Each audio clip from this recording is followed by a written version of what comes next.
Hello बच्चों, welcome back to our channel. आज हम सीखेंगे एक्सपोनेंट्स एंड पावर में लॉज ऑफ एक्सपोनेंट। स्टूडेंट्स, आप सब जानते हैं कि लॉज ऑफ एक्सपोनेंट हमें कहाँ हेल्प करेंगे।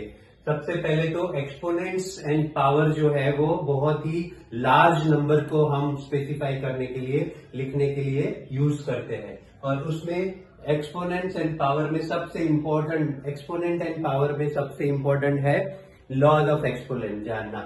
तो सबसे पहला लॉ है a raise to m multiply by a raise to n is equal to a raise to m plus n। बच्चों, बहुत सारे बच्चे भूल करते, गलती करते हैं कि a raise to m multiply by a raise to n का मतलब वो a raise to m multiply by n कर देते हैं। वो नहीं करना है। अब दूसरा क्वेश्चन ये है कि यहाँ पे a क्या है, m क्या है एंड n क्या है। All this three are variables. a जो है वो बेस है और m और n जो है वो उसके पावर्स है।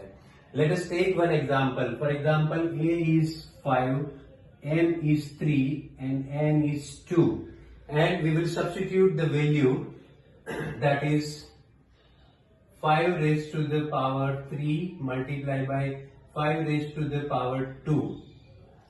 अब हम लोग देखेंगे कि ये इसकी वैल्यू क्या होती है।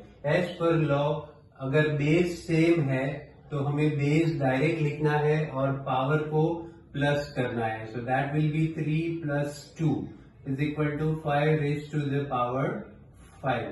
Now this is the exponential form and the first law that is a raise to m multiply by a raise to n is equal to a raise to m plus n। Now second law, second law में और कोई change नहीं है बच्चों। a raise to m divide by a raise to n है, तो हमें a raise to m minus n करना है। कंडीशन ये है कि आपका जो m है that should be greater than n। आपको क्वेश्चन होगा कि अगर m लेस देन n है तो क्या करेंगे।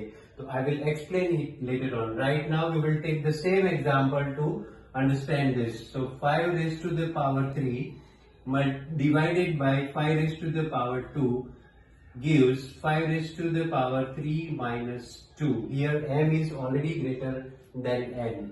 So it will be 5 raised to the power 1. Right?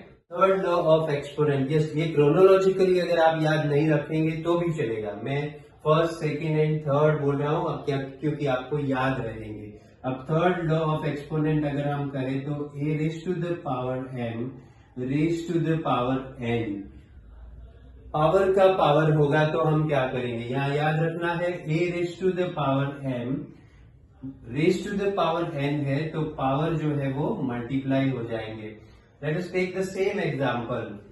a means 5, m means 3, 5 raise to the power 3 raise to 2 है, तो फाइनल आंसर आपका होगा 5 raise to the power 6 because 3 to the 6।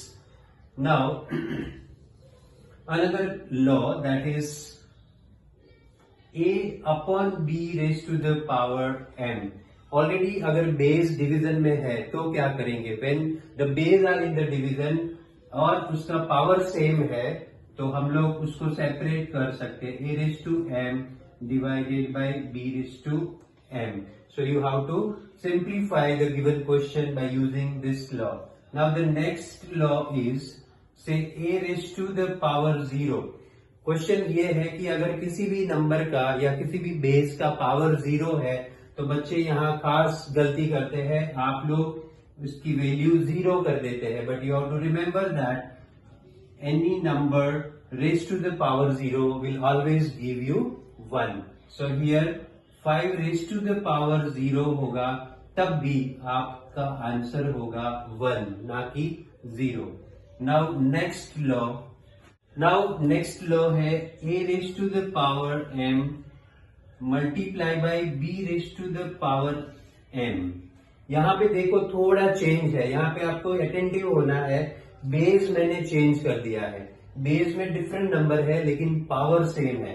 Then what we will do, अगर base different है और power same है, से base में a इज इक्वल टू 5 लेते हैं और b इज इक्वल टू 3 लेते हैं, दोनों का पावर 2 है यानी पावर सेम है, बेस डिफरेंट है, तो हमें बेस को मल्टीप्लाई करना है, दैट इज 5 मल्टीप्लाई बाई